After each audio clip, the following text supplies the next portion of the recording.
ہمارے لیے بھی ہیں، اور ہم یہ دیکھتے ہیں کہ کفار بھی ان نعمتوں سے حظ اٹھاتے ہیں، فائدہ اٹھا رہے ہیں وہ.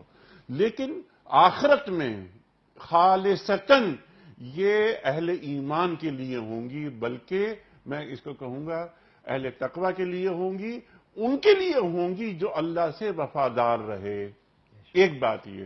دوسری بات یہ فرمائیے کہ دنیا میں جب ہم دیکھتے ہیں، یہ سمجھا دیجئے آپ ہم سب کو کہ دنیا میں بعض اوقات جو اللہ تعالیٰ کے نافرمان ہوتے ہیں، ان کے تعلق سے بھی ہم دیکھتے ہیں کہ بڑی نعمتیں ان کے پاس ہیں، بڑے وہ اعلیٰ مدارج طے کر رہے ہیں. کیا یہ ان کو اس مقام پر فائز ہو جانا ان کا اللہ تعالیٰ کی جانب سے مہلت عمل ان کے لیے اور اللہ تعالیٰ کی جانب سے آزمائش کی ایک شکل نہیں ہے؟ یہاں دو باتیں سمجھنا ضروری ہے. پہلی بات یہ کہ جب اللہ رب العزت نے آیت کا آغاز فرمایا تو قل من حرم زینت اللہ الذی اخرج، یا یہ بات فرمایا کہ جو بات اللہ نے حلال کی ہے اس کو کون ہے جو حرام کرے. یہ نہیں فرمایا کہ جو بات اللہ نے حرام کی ہے اس کو کون ہے جو حلال کرے. یہ طرز کیوں اختیار کیا ہے؟ مفسرین فرماتے ہیں یہ بات سمجھانی ضروری ہے کہ دنیا میں جتنی بھی چیزیں ہیں وہ انسان کے نفع کے لیے ہیں.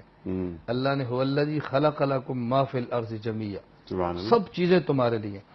کسی چیز کے حلال ہونے پر آپ کو دلیل نہیں چاہیے، کسی کے حرام ہونے پر آپ کو دلیل چاہیے. بہت اچھی بات. اگر کسی کے حرام ہونے پر دلیل نہ ملے آپ اس کو حلال سمجھ کر استعمال کر لیں.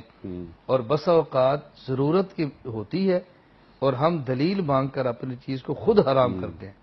حضرت عمر رضی اللہ تعالیٰ عنہ جیسا شخص آپ اندازہ فرمائیں، سفر میں ایک جگہ پانی ہے، صحابہ کرام ساتھ ہیں، ضرورت پیش آئی کہ پانی کو استعمال کریں.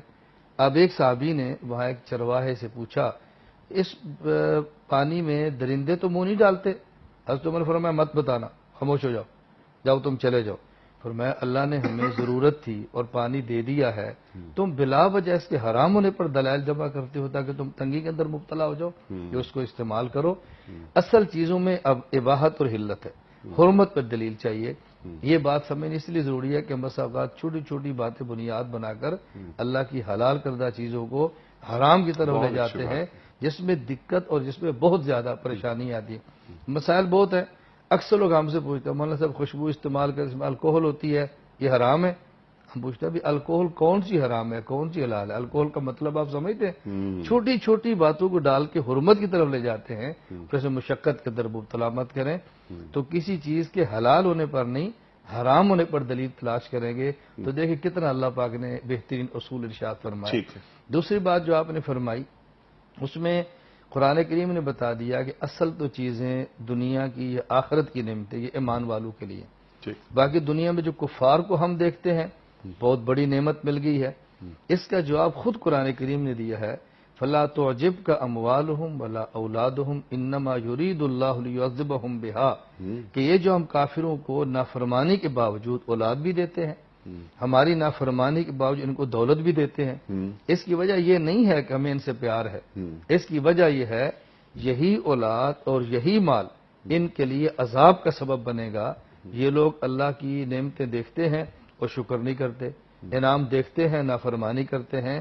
تو عام بندے کے سامنے چونکہ دنیا ہے وہ سمجھتا ہے کہ دنیا میں ایمان والوں کو نہیں مل رہا اور کافر کو مل رہا ہے. اللہ کے سامنے دنیا کی کوئی قیمت نہیں ہے، اصل زندگی موت کے بعد کی ہے. اس لیے کچھ ان کو دے کر دنیا میں قیامت کو یہ نہیں کہہ سکیں گے ہمیں تو کچھ بھی نہیں ملا، کچھ بھی نہیں ملا. دنیا میں دینے کا مطلب ہرگز یہ نہیں ہے کہ اللہ ان سے محبت فرماتے ہیں، بلکہ ہمارے کہتے ہیں استدراج ہے، یہ ڈیل ہے، یہ مہلت عمل ہے. اور مسلمان کو کچھ مشقت دنیا میں دے کے اللہ آخرت میں بہت نوازنا چاہتے ہیں.